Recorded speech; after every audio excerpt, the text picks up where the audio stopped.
bonsoir à tous, si vous êtes nouveau sur la chaîne, d'abord bienvenue et bon courage. Vous n'avez sûrement pas dû voir ma première vidéo sur les stretch qui est sortie en juin dernier et que j'ai supprimée très récemment parce que je me suis rendu compte que je racontais que du bullshit à l'intérieur. Voilà, c'est bien de l'admettre, tu l'as dit. Et même si ça m'a fondu le cœur de supprimer une vidéo à presque 40 000 vues, ben je l'ai fait. Parce que j'ai envie de vous délivrer des informations qui sont justes, qui sont pertinentes et qui ne risquent pas de vous porter préjudice. En gros, on fait ça bien à tout prix. Voilà, donc cette nouvelle vidéo sur les stretch sera en deux parties. Là vous êtes en train de regarder la première partie, la deuxième se trouvera dans le petit i quand elle sortira, je pense dans quelques jours. J'espère qu'elle va vous plaire et je vous laisse avec la vidéo.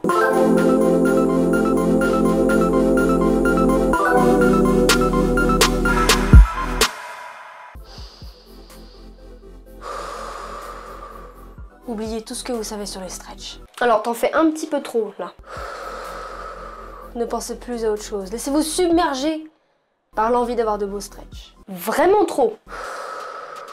Atteignez le calme paisible intérieur ultime. Ça veut rien dire. Je suis con. Vous êtes prêts? C'est parti. D'abord, pour faire des stretch, vous allez avoir besoin de trous dans les oreilles. C'est la base. En l'occurrence, là, un trou dans le lobe. Oui, madame, bravo.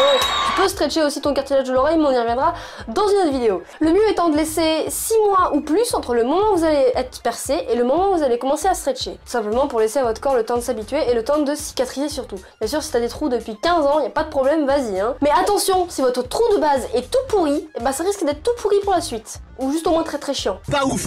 Donc exit Claire's et les bijouteries qui percent au pistolet et qui n'ont aucune matière de formation, hein. On va faire ça chez un vrai perceur avec des vraies aiguilles et des matériaux implantables. Voilà. On fera une petite vidéo sur Claire's et les bijouteries qui percent sans aucune qualification, histoire de les démonter un petit peu comme Crazy Factory. Voilà. C'est du caca en boîte de personnes en mauvaise santé. Et on verra ça un petit peu plus tard. Là, pour l'instant, on est concentré sur les stretch. Oui, c'est bien. Bref, il est très important d'intégrer le fait que ça va être long. Comme mes vidéos, hein. Très long. Ou le délai entre deux vidéos d'Antoine Daniel. Et que c'est normal. Pour que votre stretch se passe en douceur et du mieux possible, vous allez devoir procéder par petits paliers. 1,2, puis 1,6, puis 2, puis 2,5, puis 3, 3,5, 4, 5, 6, 7, 8. Toujours de 1 en 1 mm. Évidemment, hein, pas de 1 en 1 mètre, sois pas con. Hein. N'essayez pas de forcer de 2 en 2, sauf en cas d'extrême nécessité que Nez va exploser, parce que vous risquez simplement de faire de la merde en fait. Bah oui. Dans le cas pas si rare où vos plugs tomberaient après avoir stretché, vous pouvez passer à une taille au-dessus. Mais alors vraiment, il faut vraiment que ça tombe, que ça tienne pas du tout. Genre qu'il y a vraiment un écart visible, etc. entre votre oreille et le bijou. Si ça force, je suis désolée, mais faut pas forcer, donc vous allez rester avec votre 11 qui tombe. Si vraiment ça passe tranquille, allez-y. C'est la seule et unique exception. Vraiment qu'il y a un bel écart pour que vous puissiez passer à deux tailles très rapidement, comme ça. Entre chaque palier, vous allez devoir attendre 3 mois. 3 mois. C'est très important, tout simplement parce qu'à l'intérieur de votre peau, à peu profond sous l'épiderme, il y a un composant qui s'appelle le collagène. Mais si tu sais, le collagène là, le truc pour les rides, qu'on met dans les crèmes là. Et c'est lui qui est responsable de l'élasticité et de la santé de votre peau. Donc si vous le malmenez, à un moment ou à un autre, il va vous dire paniquez ta mère. 3 mois, c'est le temps qu'il faut à votre corps pour adapter votre collagène à un changement et ou en reconstruire si besoin. Donc prendre votre temps, prendre énormément de temps pour stretcher, c'est respecter votre corps et être sûr que vous n'allez pas avoir de petits problèmes un petit peu caca. Ah oui, parce que petite précision, avant qu'on rentre vraiment dans le cœur du sujet, ça ne doit pas faire mal. Si ça fait mal, c'est que tu fais de la merde, ou que t'es allé trop vite, ou que tu n'utilises pas un bon matériel, ou que tu n'utilises pas une bonne forme de bijou. Mais si ça fait mal, c'est pas bon. Arrête, redescends d'une taille, ou arrête de stretcher, ou attends encore un peu. Généralement, si ça fait mal, c'est parce qu'on va trop vite. Parce que si vous allez trop vite, si vous n'attendez pas minimum 3 mois, voire plus, vous risquez des petits trucs bien gentils jolis comme des petites lésions dans la peau que vous ne verrez pas forcément mais qui va détruire petit à petit l'élasticité potentielle de votre lobe, ou des saignements qui là par contre risquent des trucs un peu plus compliqués, genre le craquage de votre lobe. Et avoir de l'ob, c'est un style hein, mais je suis pas sûre que vous kiffez, hein. C'est pas franchement le but de la manœuvre ici, hein, voilà. Mais aussi et surtout la nécrose. Oui, la nécrose, oui, ça peut vite arriver, vous savez. Hein. La nécrose, c'est quand le sang n'arrive plus à irriguer les capillaires sanguins de la peau. C'est-à-dire qu'en fait, il n'y a plus de sang dans votre peau. Hein. Donc votre peau va commencer à croûter,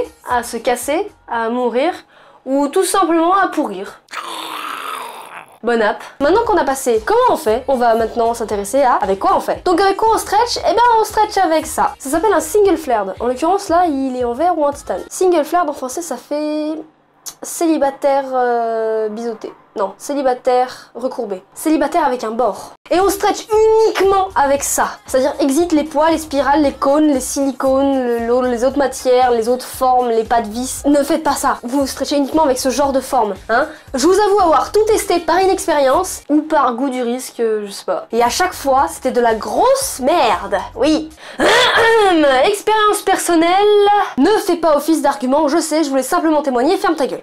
Non mais moi je veux des faits avérés, d'accord? Pourquoi est-ce qu'on va préférer les single flared aux autres trucs? Mais il y a plusieurs raisons en fait. D'abord, le poids. Sur un single flared, le poids est réparti de la manière la plus équitable possible pour ne pas tirer votre lobe vers l'avant ou vers l'arrière. Et contrairement à toutes les spirales, cônes et autres conneries dans le genre, qui n'ont pas forcément, voire jamais, un poids équitable de chaque côté, et qui sont la première cause de blowout. Ce truc-là, qui ressemble à un anus dilaté, t'en as vu beaucoup pour dire ça? C'est un blowout. Quand c'est assez jeune et petit, on peut le résorber en laissant en nu et en nourrissant bien, mais la plupart du temps, ça nécessite un petit coup de scalpel. Voilà, bon appétit une fois de plus. Ensuite, la forme du plug. Oui, on revient sur le sujet principal si ça vous dérange pas trop. Cette forme droite permet un stretch naturel et permet de ne pas forcer du coup sur le lobe lorsque vous stretchez. Ne forcez pas, putain!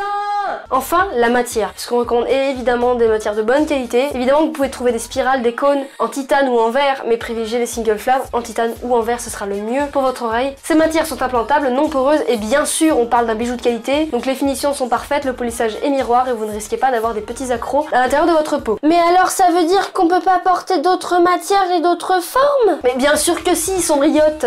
Dac. Mais seulement à la fin de la stabilisation du lobe, c'est-à-dire 3 mois post-stretch. Bien sûr, on reste sur des matières de qualité. Titane implantable, verre, silicone chaos, bois, corne, pierre entière et non pas composée de poudre reconstituée, sans résine avec des finitions parfaites et avec des pas de vis internes dans le cas où il y en aurait. Pour ce qui est des formes, c'est pareil, vous pouvez porter à peu près n'importe quoi, mais attention à la forme que vous portez et le temps pendant lequel vous la portez. Tout ce qui est single flare, double flare, pas de vis, ce genre de choses, il n'y a pas de problème, vous pouvez y aller, il y a peu de chances que vous ayez des problèmes avec, sauf si vous êtes allergique à la matière, bon ça après c'est pas trop de mon ressort. Donc oui, les poids, les spirales, les expandeurs, vous pouvez en porter sur un court laps de temps, avec des bonnes matières. Sur une soirée par exemple, hein, vous pouvez vous la péter un peu avec de gros poids, ou des belles spirales qui partent en couilles machin, mais après repasser à des bijoux normaux parce que vous pouvez risquer d'avoir des petits problèmes. Et on n'est jamais à l'abri d'un accrochage aussi. Et les poids, les cônes et les spirales, ça s'accroche plus facilement dans les vêtements, les cheveux ou les doigts d'autrui.